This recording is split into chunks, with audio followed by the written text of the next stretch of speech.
जय हिंद दोस्तों। My last duchess के क्रिटिकल एप्रिसिएशन में आपका स्वागत है। पोयम हम पढ़ चुके हैं। रॉबर्ट ब्राउनिंग ने ये पोयम लिखी है। पोयम का टाइम हमने देखा था कि ये जो पोयम है ये कब पब्लिश हुई थी। ये हुई थी 1842 में। और ये जो पोयम है ये ओरिजिनली पब्लिश्ड कहाँ हुई है। यहाँ पर ड्रामेटिक मोनोलॉग जो है एक इसका टाइप है। नीचे यहाँ पर लिखा हुआ खैर नहीं है, चलिए मैं लिख देता हूँ। ये जो पोयम है ये पब्लिश्ड ओरिजिनली इन ड्रामेटिक लिरिक्स।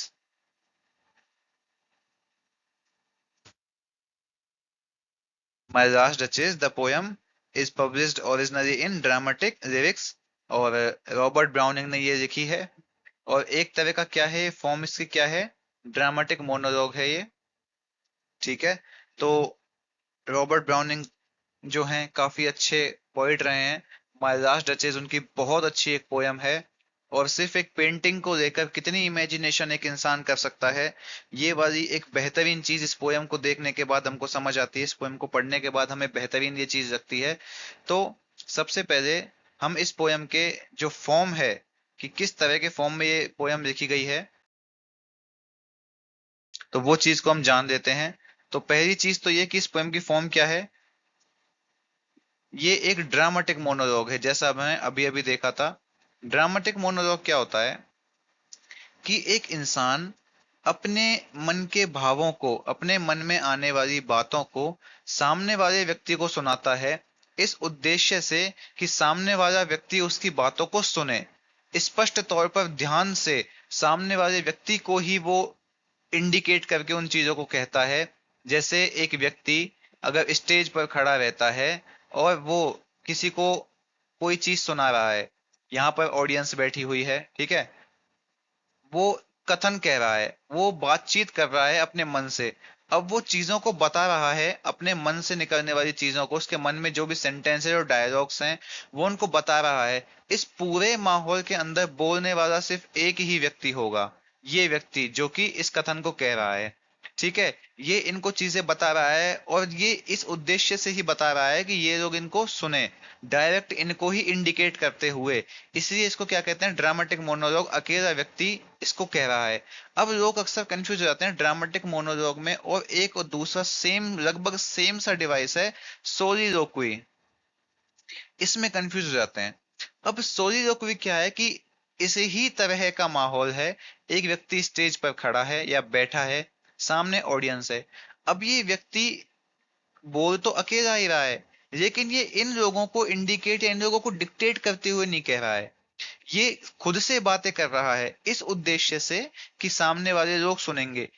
पहले ड्रामेटिक मोनोलॉग में तो क्या है कि आदमी का उद्देश्य डायरेक्ट है, सीधा डिक्टेट कर रहा है ऑडियंस को। लेकिन सोलिलोक्वी में ऐसा नहीं है। सोलिलोक्वी में वो व्यक्ति खुद ही बात कर रहा है, लेकिन खुद को ही डिक्टेट कर रहा है। वो ऑडियंस को डिक्टेट नहीं कर रहा है। ऑडियंस बस इस चीज को समझती है कि हाँ भाई बोल तो ये रहा है हमको सुनाने के लिए, लेकिन ये इसके मन में चलने वाले भाव हैं। अब आदमी स्टेज पे बैठा बैठा मन में सोचेगा तो ऑडियंस को थोड़ी पता चलेगा कैसे मन में सोच रहा है। आपने अपने इंडियन जो नाटक हैं, सीरियल्स वगैरह हैं, वो खूब देखे होंगे। कलर्स पे, स्टार प्लस पे जो आते हैं, उनमें कोमालिका टाइप की लड़की जो है या फिर जो लड़के हैं, कैरेक्टर्स हैं, वो अपने मन में बातें सोचते हैं और हमको बाहर सुनाई देती हैं।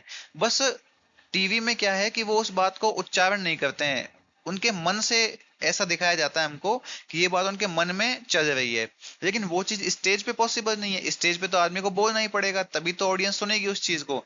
तो उस स्थिति में क्या होता है, सॉलिलोक्वी होता है। अब ये जो पोयम है ये एक ड्रामेटिक मोनोलॉग है। मतलब एक व्यक्ति है, ड्यूक, जो दूसरे व्यक्ति को अपने मन के भाव बता रहा है। दूसरा व्यक्ति इससे, इस पूरे जो ड्रामेटिक मोनोलॉग उसमें कुछ नहीं बोलेगा। इसमें सिर्फ एक ही व्यक्ति के द्वारा की गई बात है।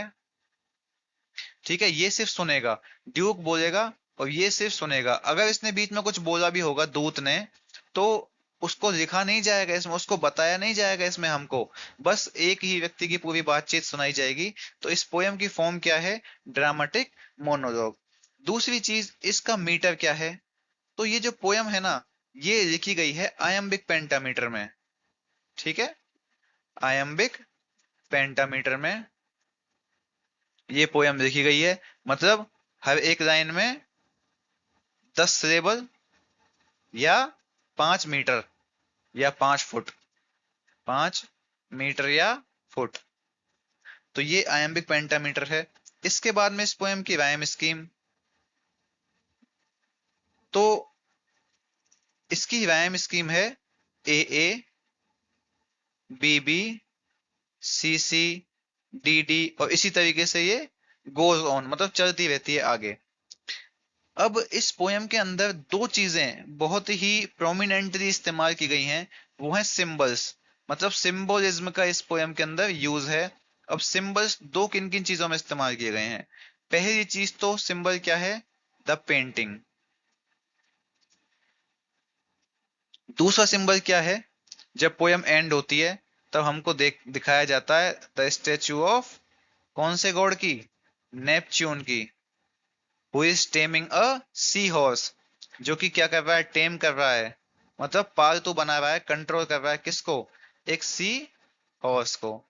अब ये जो दोनों सिंबल्स हैं, ये किस चीज के सिंबल्स हैं भाई? एक तो पेंटिंग है उसकी पत्नी की, दूसरा एक ब्रॉन्ज का बना हुआ स्टेचू है जिसके अंदर वो कंट्रोल कर रहा है, कौन? जो नेपच्यून है। कौन? एक एक मिनट, ये आर नहीं है, ये एन है। जो नेपच्यून गॉड है वो समुद्र का देवता है ग्रीक माइथोलॉजी में, तो वो कंट्रोल किसको करता हुआ दिखाई दे रहा है? एक सी हॉर्स को कंट्रोल करता हुआ दिखाई दे रहा है। तो इन दोनों ही पॉइंट्स के अंदर सबसे इंपॉर्टेंट चीज क्या है कि जो ये ड्यूक है ना, ये दोनों में ही सबसे ज्यादा दिखा रहा है अपना डोमिनेंस। ये चीज साबित करना चाह रहा है कि मैं सबसे महान हूं, सबके ऊपर ही मेरा कंट्रोल है, कोई भी व्यक्ति मेरे आगे कुछ बोल नहीं सकता है। मैं इतना ज्यादा महान हूं, मैं इतना ज्यादा शक्तिशाली हूं कि मैंने एक इशारे के ऊपर ही अपनी पत्नी तक को मरवा दिया था, और साथ ही साथ कोई भी व्यक्ति मेरे ऑर्डर को क्या नहीं कर सकता है? डिनाय नहीं कर सकता है। इस चीज को दिखाया है इसके पहले जो पेंटिंग है ना इसमें। तो मतलब पेंटिंग किसका सिंबल है? ये सिंबल है ड्यूक के स्टेटस का। दूसरी चीज, ये किस चीज का सिंबल है? ये है ऑब्जेक्टिफिकेशन ऑफ वुमेन। मतलब ये सिंबल है उस चीज का कि जो वुमेन है वो ड्यूक के लिए केवल एक एंजॉयमेंट का रिसोर्स है, एक संसाधन है आनंद लेने का, बस उससे ज्यादा उसके लिए वो कोई औरत जो है कुछ भी नहीं है। क्योंकि पहली पत्नी उसकी हंसती थी, मुस्कुराती थी, इसलिए उसने उसको मरवा दिया। अब दूसरी पत्नी के पिता का दूत इसके पास एक खड़ा हुआ है यहाँ पर। दूसरी पत्नी मतलब दूसरी लड़की जो कि इसकी पत्नी बनने वाली है भविष्य में, उसका दूत यहाँ पर खड़ा हुआ है रिश्ते के संबंध में बात करते हुए। उसके सामने ये ड्यूक है, वो अपनी शेखी बका रहा है, ये ड्यूक अपने ही अपने गुणगान किए जा रहा है, फ्रा पेंडोस का नाम लेता है इस तरीके से। ठीक है, तो द पेंटिंग जो है वो डचेस की पेंटिंग दो चीजों को रिप्रेजेंट करती है, दो चीजों को सिंबलाइज करती है। एक तो ड्यूक के स्टेटस को, और दूसरी चीज है ऑब्जेक्टिफिकेशन ऑफ वुमेन। और इसके बाद में जो दूसरा सिंबल है वो है स्टेचू ऑफ नेपच्यून। अब ये जो स्टेचू ऑफ नेपच्यून है ये दिखाता है किसको? डोमिनेंस को। जो ड्यूक का डोमिनेंस है कि भाई मैं इतना ताकतवर हूं कि मैं भी, जैसे ये नेपच्यून इस सी हॉर्स को कंट्रोल कर रहा है ना, इसी तरीके से मैं सब चीजों को कंट्रोल में रखता हूं, किसी भी चीज को अपने आउट ऑफ कंट्रोल नहीं जाने देता। इसमें इसी सिंबल को इसने सबसे ज्यादा इंपॉर्टेंस दी है। ठीक है, तो यहाँ पर इसका ये सिंबोलिज्म का मामला है। इसके बाद में जो मेन इंपॉर्टेंट चीज आती है, वैसे बहुत ज्यादा नहीं है, पर फिगर्स ऑफ स्पीच जो है वो ही है। और फिगर ऑफ स्पीच से आपके एग्जाम में डायरेक्ट क्वेश्चन बनता है, तो फिगर ऑफ स्पीच को अपन देख लेते हैं। तो यहाँ पर जो दूसरी लाइन है पोयम की, देखिए मैं पूरी पोयम पढ़ूंगा तो आपको बहुत ज्यादा टाइम लगेगा, इसलिए जिस जिस लाइन में फिगर ऑफ स्पीच है वहां पर मैं आपको बताता हुआ चलूंगा। ठीक है, एलिट्रेशन, एजोनेंस, रिपीटेशन, इन पे बहुत ज्यादा ध्यान हम देंगे नहीं, क्योंकि ये बहुत ज्यादा इंपॉर्टेंट है भी नहीं एग्जाम के पॉइंट ऑफ व्यू से। और एलिट्रेशन तो आप देख के समझ जाएंगे, दो same sound in the starting of word, वही एलिट्रेशन होता है। तो जैसे दूसरी लाइन है, as if she were alive. अब यहाँ पे शी किसके लिए किया यूज किया गया है? इस पेंटिंग के लिए किया गया है। इस पेंटिंग के अंदर जो उसकी डचेस है उसके लिए शी इस्तेमाल किया गया है। तो जैसे इस पेंटिंग के अंदर बनी हुई जो औरत है वो कैसी हो? जिंदा हो। ये पेंटिंग निर्जीव है, और इसके अंदर की औरत को कैसा फील कराया गया है, कैसा एक गुण प्रदान किया गया है? ऐसा गुण जिसमें वो ये दिखाना चाहता है कि जैसे ये जो मेरी पत्नी है, मेरी पुरानी वाली डचेस है, ये ऐसे खड़ी हुई है जैसे ये जिंदा हो। तो यहाँ पर इस्तेमाल किया गया है पर्सोनिफिकेशन। उस पेंटिंग को क्या किया गया है, पर्सोनिफाई किया गया है। इसके बाद में फिर फ्रा पेंडोल्फ का ये तो नाम लिया ही गया है। अब यहाँ पर इसके अगली ही लाइन में देयर शी स्टैंड्स, फिर से वही पेंटिंग के लिए फिर से वही पर्सोनिफिकेशन का इस्तेमाल हुआ है यहाँ पर भी। इसके बाद में आगे हम चलते हैं कि यहाँ पर जो अपने फ्लर्टेशन कोड पढ़ा था, कौन सा है फ्लर्टेशन कोड, ये paint must never hope to reproduce the faint half flush that dies along the throat. अब ये फ्लर्टेशन कोड आपको एग्जाम में दे दिया जाएगा, पूछ लिया जाएगा कौन सा इसमें फिगर ऑफ स्पीच है। तो इसमें फिगर ऑफ स्पीच क्या है, मेटाफर है। अब मेटाफर कैसे है, तो जो डचेस है उसकी खूबसूरती को इतने शानदार तरीके से दर्शाया गया है इस फ्लर्टेशन कोर्ट में कि ये फ्लर्टेशन कोर्ट ही अपने आप रिप्रेजेंट कर रहा है किसको, डचेस को। अब डचेस की तुलना किससे है, फ्लर्टेशन कोर्ट से। और इस पेंटिंग से, इस पेंटिंग के अंदर होने वाली उसके ब्रश से, उसकी चमक से, तो उस ब्रश को, चमक को डायरेक्ट स्थापित किया गया है किसके ऊपर, डचेस के ऊपर में, बिना एज या लाइक का यूज किए गए, सीधे जो ऑब्जेक्टिफाई किया गया है इस पेंटिंग को डचेस के लिए इस फ्लर्टेशन कोड के माध्यम से। इसलिए यहां पर क्या है, मेटाफर है। ठीक है। इसके बाद में एक इंपॉर्टेंट चीज और आती है इसके अंदर, जो हम बहुत कम पढ़ते हैं, जो फिगर ऑफ स्पीच काफी हम जैसे सिलेबस में भी बहुत ही कम आता है, ये है। देखिए मेन वर्ड क्या है यहाँ पर इस लाइन के अंदर, ये जो मैंने दो चीज आपको अभी की हैं, आउटलाइन की हैं। रुक जो है ना, ये रूट वर्ड है। ठीक है, क्या है, रूट वर्ड। अब लुक्ड और लुक्स, ये दोनों इसकी अलग अलग फॉर्म्स हैं। तो अगर किसी लाइन में, पोयम की किसी भी लाइन के अंदर एक रूट वर्ड की दो अलग अलग फॉर्म्स का यूज किया जाता है, तो उसके अंदर कौन सा फिगर ऑफ स्पीच होगा, तो उसमें होगा पॉलिप्टोटन, POLYPTOTON। तो पॉलिप्टोटन इस लाइन के अंदर अगर आपसे फिगर ऑफ स्पीच पूछा जाए, तो इसके अंदर कौन सा फिगर ऑफ स्पीच होगा, पॉलिप्टोटन। ये एग्जाम में आपसे पूछा जा सकता है डायरेक्ट, इस लाइन को देख करके आपसे सीधा पूछ लेंगे कि इसमें कौन सा फिगर ऑफ स्पीच है। पॉलिप्टोटन आपने कभी पढ़ा भी नहीं होगा, आपके सेकंड ग्रेड में भी नहीं है, फर्स्ट ग्रेड में भी नहीं लिखा हुआ है। लेकिन अब एग्जामिनर का कोई भरोसा थोड़ी है, एग्जामिनर का कोई ईमान धर्म नहीं होता है, वो कहीं से भी कुछ भी पूछ सकता है इस पोएम को दे दिया तो।